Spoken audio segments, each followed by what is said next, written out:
Bu an ölümsüzleştirilmesi gereken bir an. O kadar güzel ki.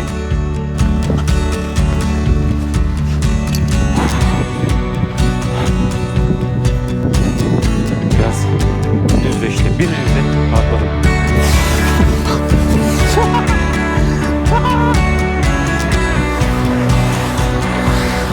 Ben kahvemi içtim. Hemen şuradan sol taraftan çıkıştan rotaya giriyorsunuz. Fikir Ok adında uygulamaya açtığımızda uygulamanın sizi buraya yönlendirdiğini görüyorsunuz. Dolayısıyla yola devam. Yemyeşil Uludağ manzarası. Çok zor bir rota. Bu tekrar belirtmekte fayda var. Ve bu yürüyüşe saat 1.30'da başladık. Dikkat edin, geç başladım, bayağı geç başladım. Şimdi çok yorgundum. Dolayısıyla oraya vardığımda akşama yakın olacak. Bakın burada bir piknik alanı var. Piknik alanını geçiyorum. Yani solundan geçiyorum. Piknik alanına girmiyorum. Uygulama burayı gösteriyor. Solundan devam.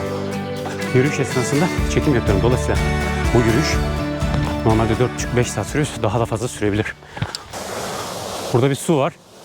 Bu içilebilir su mu bilmiyoruz. Sulama suyu muhtemelen. Aynen. Bu bir sulama suyu. Ama elinizi yüzünüzü yıkamak istiyorsanız yıkayabilirsiniz. Bakın. Likya yollarında olduğu gibi burada da yön işaretleri var kırmızı. Bakın burada bir ok işareti var. Ağacın üzerinde. Doğru yoldasınız demektir. Uygulamada zaten burayı gösteriyor. Susadım. Bir su içmem lazım. Sularımdan birini çıkarayım.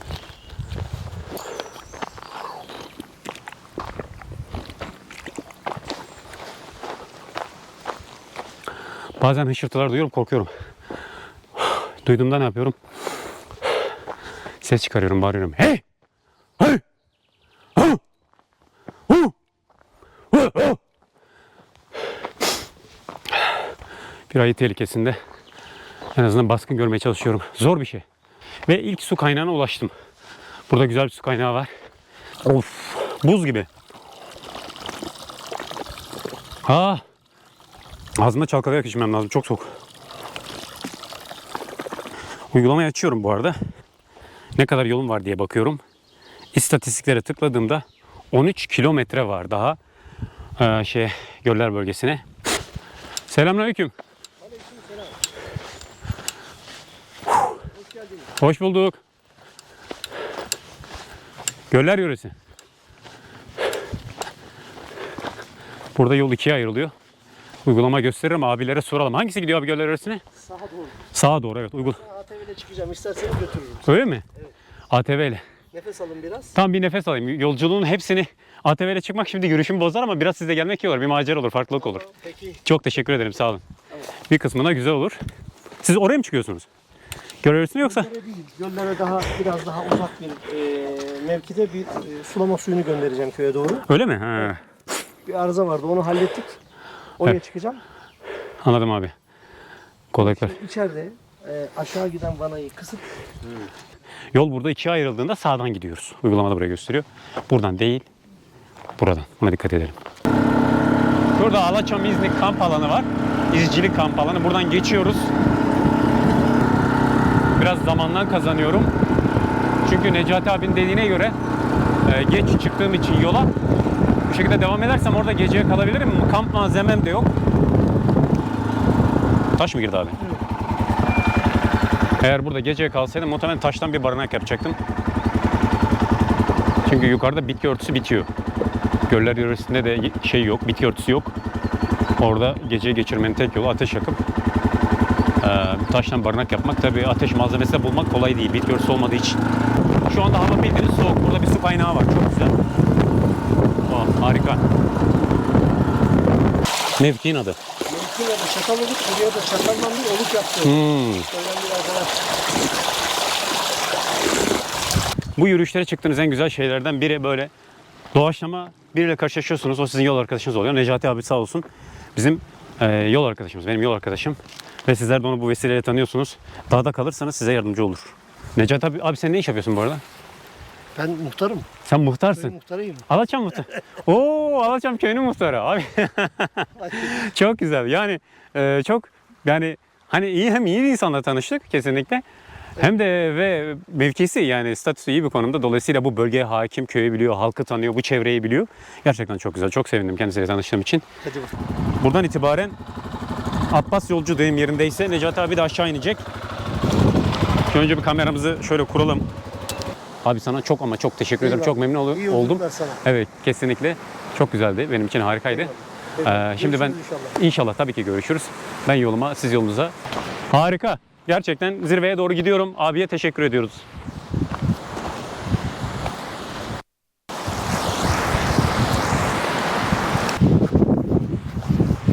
Hava serin.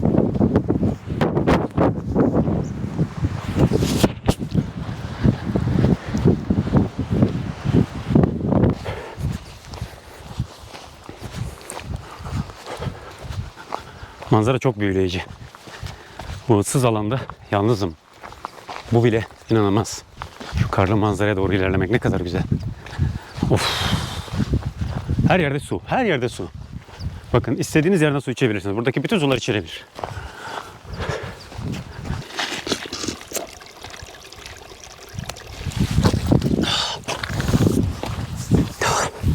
Hafif kumlu oldu ama olsun. Düşmeden karşıya geçmem lazım. Sağlam basarsam düşmem. Şurası sağlam. Burası da sağlam. Burası kaygan olabilir mi? Hayır. Ve devam. Çok güzel.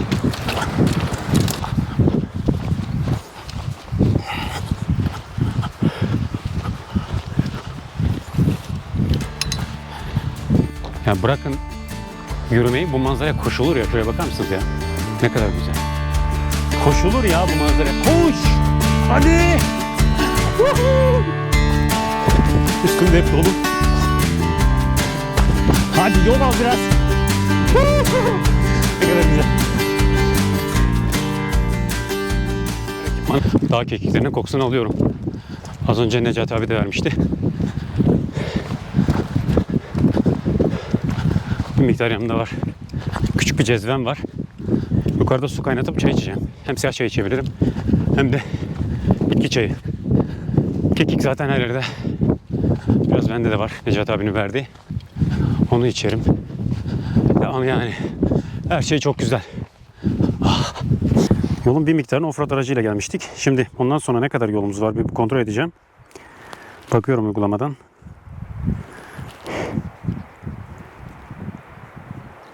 İstatistikler diyoruz. 6 kilometre kalmış. Yani en az 3 ya da 4 kilometreyi offroad aracıyla geldim. Öyle olmasaydı geceye kalacaktım. Ondan sonraki yol çok zor değil.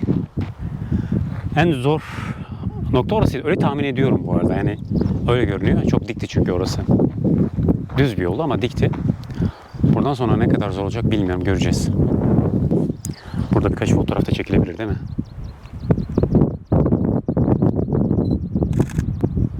Seri çekimde. Ve Bursa tarafı. Buradan oraya şöyle dönüş benim tahminim 2 kilometre mesafe alır. Alır evet oraya.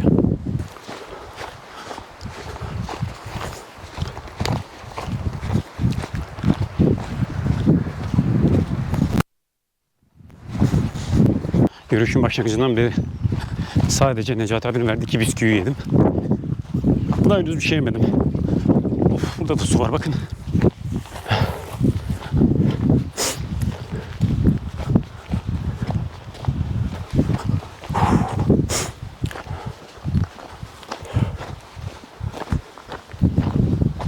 Neyi fark ettim biliyor musunuz?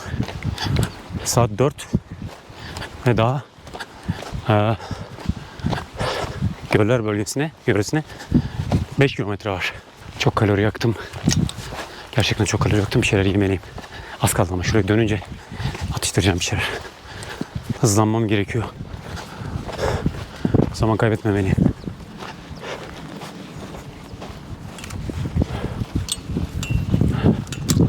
Lan koş, koş! Kamerayı bırak, almayacağım artık. Hafif tempoda biraz koşmalıyım. Biraz yorulmak istiyorum.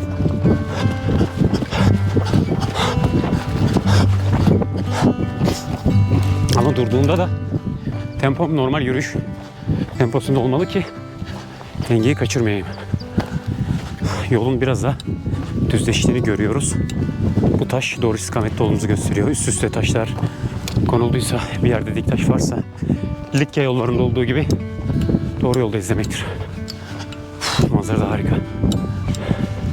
Yanıma 3 şişe su aldım. Bunlar küçük petler. Yolda her yer su zaten. Bu aklınızda olsun. Yiyeceğinizi de siz bilirsiniz, ne kadar yemek istiyorsanız. Kişinin bünyesine göre değişir. Buraya bakar mısın sen ha? Ah Uludağ. Ne kadar güzelsin. Ve devam.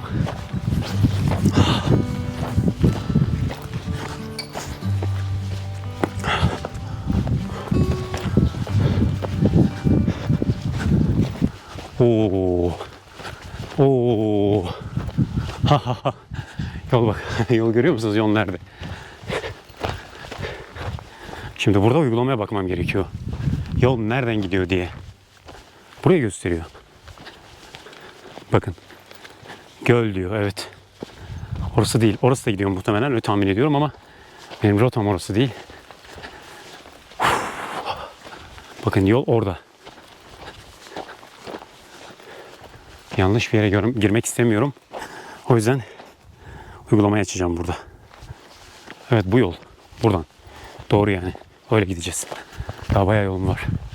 Sanırım oradan dönüyor yol. Görüyor musunuz? Benim koşmam lazım. Deyim yerindeyse koşacağım artık. Çok ciddi bir yol var. Karanlığa kalacağım yoksa. Artık burada duracağım. Çok yoruldum. Bir şeyler yiyeceğim. Hızlıca. Hiç zamanım yok. Yola devam edeceğim.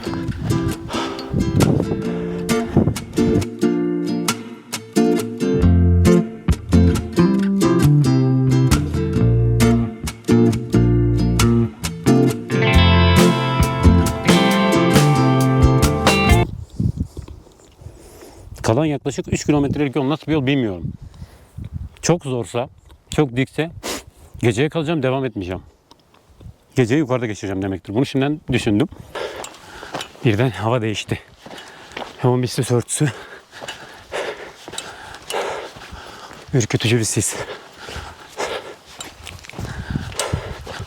Çok yoruldum. Bir şey atıştırdım ama yoruldum. Bu tarafa baktığınızda hava iyi. Ama şu tarafa doğru sanki sisle birlikte yağmur gelecekmiş gibi görünüyor.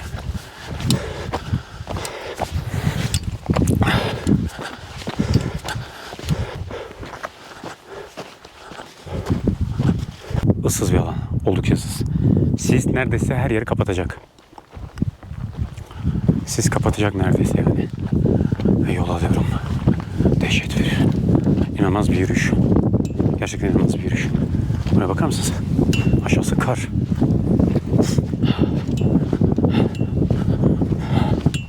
Ve sis inanılmaz.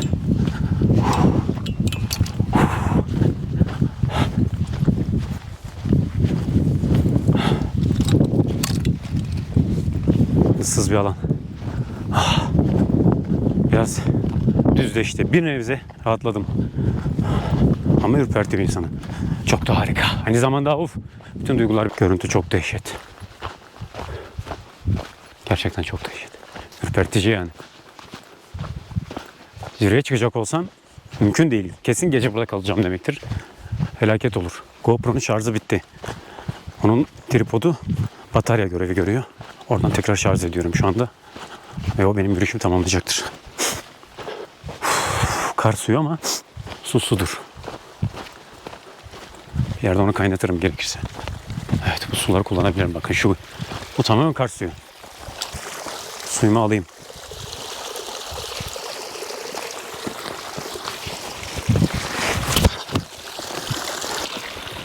Bir felaket de yağmur yağması olur. Yağmur yağarsa çok zor durumda kalırım. Of. Kar suyu oldu beni. Ne kadar soğuk. Elim dondu. Felaket.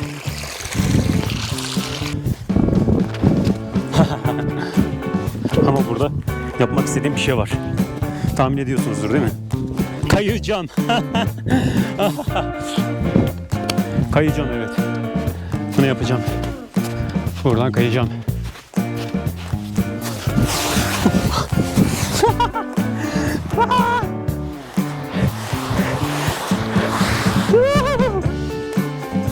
Çok inanılmaz bir şey var, zorluk var. Yani en zor olan zaten, bakın oradan dönüyor yol. Oradan çıkacağım ta oraya. Vardığımda artık daha stabil bir alan olacak.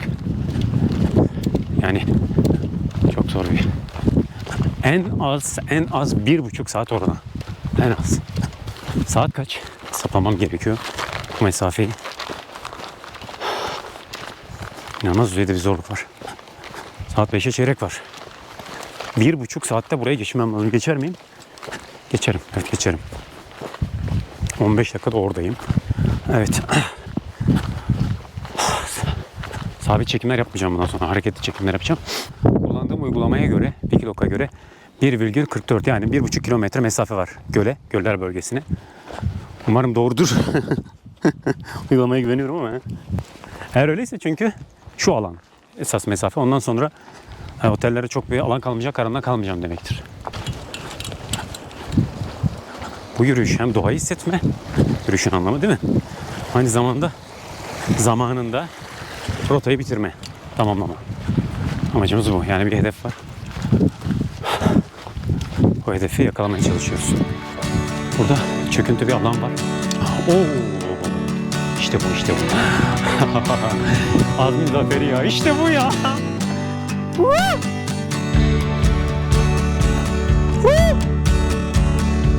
Ve Kilimli Göl'deyim. İlk göldeyim. Harika be.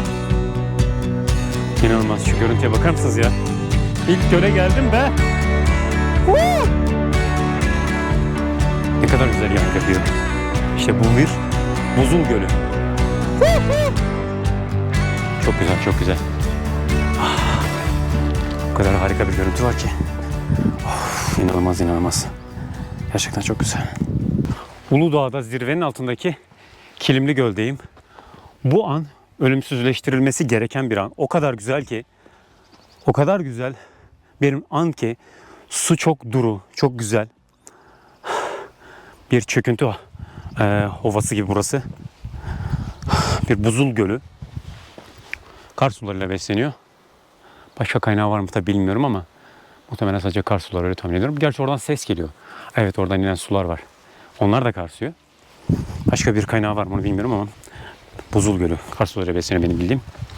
Of, gerçekten çok güzel. Harika bir manzara var.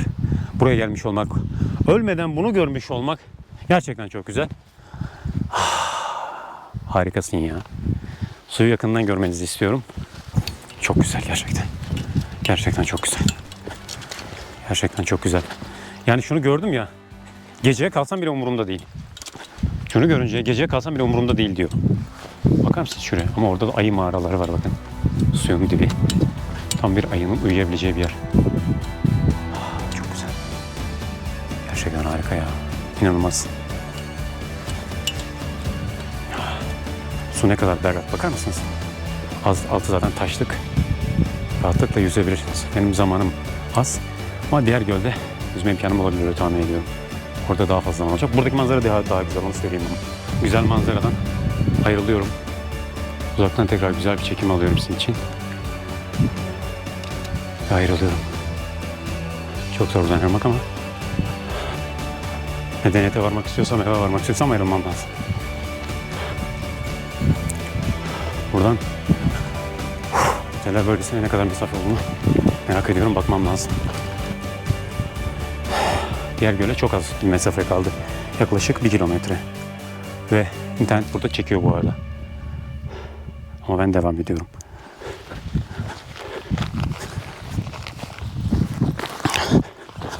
Oldukça zor bir yürüyüş. Arkadaşlar, Karagöl ile oteller arasındaki mesafenin fazla olduğunu anlayınca köye dönmeye karar verdim. Çünkü durum tehlikeli bir hal almaya başlamıştı. Karanlığın çökmesine yaklaşık 3,5 saat vardı ve benim kat etmem gereken 14 kilometre vardı. Dolayısıyla köye dönmenin en akıllıca, en doğru karar olduğuna karar verdim. Hızlıca yola koyuldum. Deyim yerindeyse tehlikeyi sezdiğim için geri döndüm. Ses açık mı? Açık. Çünkü Karagöl'ün oraya vardığımda mesafeyi gördüm. Çok zor. Gerçekten çok zor. Ondan sonraki alan daha da dik, daha da zor. Zaten söylemiştim kaydın bir noktasında. Orada anlayacağım diye. Ama bu düşündüğümden de fazla. Ve yiyeceğim gece kalsam bile sonraki günü çıkarmaz. Sabah çıkarmaz. Problem yaşarım. Bu nedenle yürüyüşümü Karagöl'de bitirdim. Ama güzel. Karagöl Gölü görmüş olmak çok güzel kesinlikle. Burada yemek yemiştim. Ve gidiyorum. Geldiğim rota. Geri döneceğim. Tabii Karagöl'e ya da göller yörüsüne diye düşünürsek aslında tamamladım. Fakat benim niyetim, hedefim bu değildi. Ta otellere kadar gidebilmek. Bunun için sabahtan çıkmak gerekiyordu ya da 2 güne yaymak gerekiyordu kamp yaparak. Ama tabii ben geç çıktım yola. Hazırlıksız. Bu yürüyüşlerde nerede duracağınızı biliyorsanız, nereden döneceğinizi biliyorsanız problem yok. Hani zamanında su içmek gibi. Su sorunumuz da yok. Oturabilirim artık. Çok yoruldum, inanılmaz. O kadar yoruldum ki.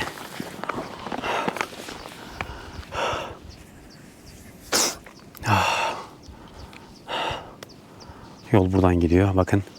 Karşıda üstteki yol değil. Alttaki yoldan gideceğim.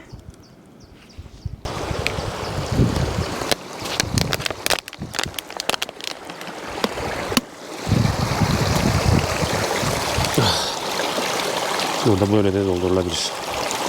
Tertemiz.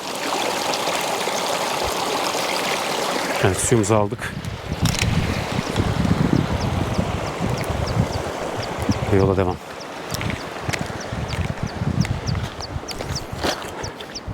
Suyumuzu arka cebimize koyuyoruz her zamanki gibi. Ara ara şarj oluyorum. Tekrar devam. Evet. Kaymadan geçelim.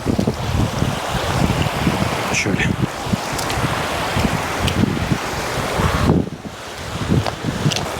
Çok yerde birbirine benziyor. Tam emin de olamıyorum yani. Düşmeden geçmem lazım. Ve tempoyu korumalıyım. Dediğim gibi ormanın üst sınırına varana kadar, yani 2 saatte ormanın üst sınırına varmalıyım. 2 saatte de köye inmeliyim. Aracın olduğu yere. Karanlık olmadan. Karanlık olduğunda burası da tehlikeli. Orman da tehlikeli ama ormanda neyin nereden çıkacağını bilmek imkansız. Daha büyük bir tehlike. Çok yoruldum. Çok yoruldum ve ne kadar yolum var biliyor musunuz? 9 kilometre. 3 saat ve 9 kilometre. Orman üst sınırına çok böyle büyük bir mesafe kalmadı. Oradan itibaren aşağı inerken koşar adımlarla ineceğim. Hazırlayacağım yani.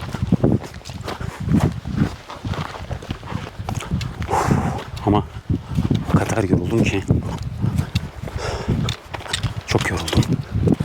Ve daha çok yolum var. Ormanın içinden epey yolum var. Bayağı bir aşağı iniş. Ama epey yol. Bu su kaynağı gelirken Necati abinin bahsettiği Oluklu mevki. Dolayısıyla Oluklu su. Adı böyleydi hatırladığım kadarıyla. Ve artık ormana giriyorum yavaş yavaş. Bitki örtüsü başlıyor. En zor aşama buydu, burasıydı yani. Ama beynim dönüyor, kafam dönüyor yani. İnanılmaz yoruldum. Çok güçlü bir rota. Yani bir bölümünü başlangıçta ATV ile geldim. Arazi aracıyla. Kovalek sağladı. Ama ona rağmen çok zor bir rota. Bunu da belirteyim yani. Çekimlere de yansıyacağını düşünüyorum. Biraz öyle doğaçlama yürüyüşleri seviyorum. Bu anlamda kendime güveniyorum. Çünkü ne zaman durmam gerektiğimi, nereden dönmem gerekiyorsa dönmem gerektiğini biliyorum. Bunu kestiriyorum yani şöyle bir baktığımda.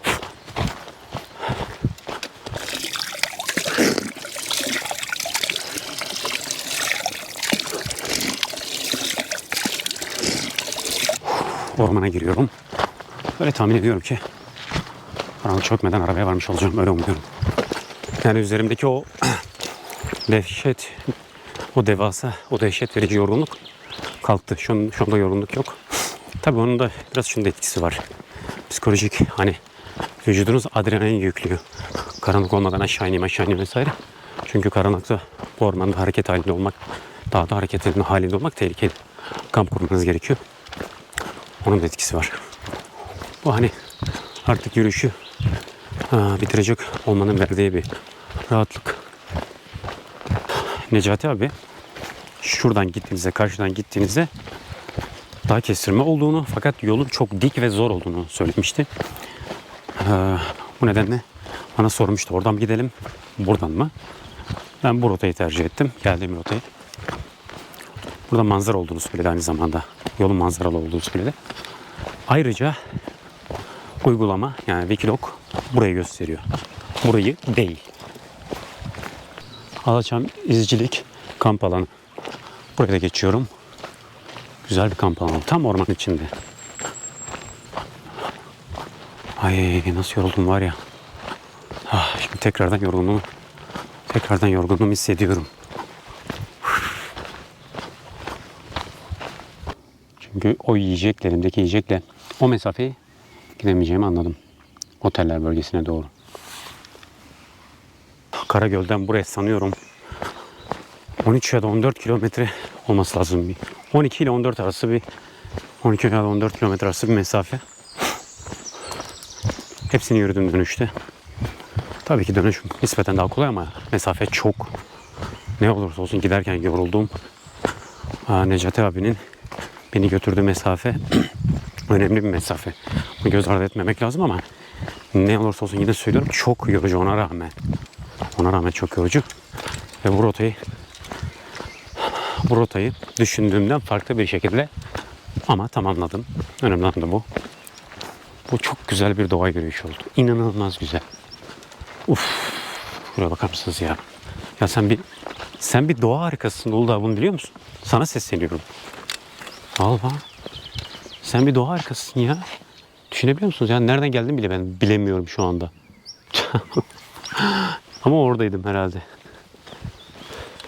Yürüyüşün başlangıcında yürüyüşe buradan başlamıştım. Karagöl'e kadar gittim. Çok zordu. Gerçekten çok zordu. İnanılmaz bitkinim şu anda ama buna değdi mi değdi. Çünkü çok güzel bir yürüyüştü. Gülizar bana dedi ki abi dedi oradan oraya gidemezsin. Yani oradan oteller bölgesine gidemezsin. Çok büyük bir mesafe. Ben hani gidebileceğimi düşündüm. Ama şöyle bir Karagöl'ün oraya geldim. Şöyle bir baktım. Tamam bu gitmez. Yani orada gidebilmem için Karagöl'de kamp yapmam lazım. Yiyeceğim onun için yeterli değil. Dolayısıyla Karagöl'de kamp yapıp hani geri dönebilirdim sabah ama yarın da iş olduğu için öğlen. Ya bak kameraya bak ya. Bak seni de göreceğiz. Büyüdüğünde kendini göreceksin YouTube kanalında. Diyeceksin ki bu benim. Sen Abone mı kazanacaksın? Evet, abone kazanıyorum. Sen büyüdüğünde kendini göreceksin orada. Benim için hayatımın en güzel ve en zorlu yürüyüşlerinden biriydi. Diyebilirim ki Beycik Tahtalı yürüyüşünden daha zordu. O da çok zordu ama bu ondan daha da zor. Bu ondan bir tık zor diyebilirim. İzlediğinizde lütfen arkadaşlar kanalıma abone olmayı unutmayın. Desteğinizi çok önemsiyorum. Ülkemizin güzelliklerini, hatta dünyanın güzelliklerini kanalımda paylaşmak isterim. Sizler de bunu izlediğinizde mutlu olacaksınız diye düşünüyorum. Kendinize çok iyi bakın.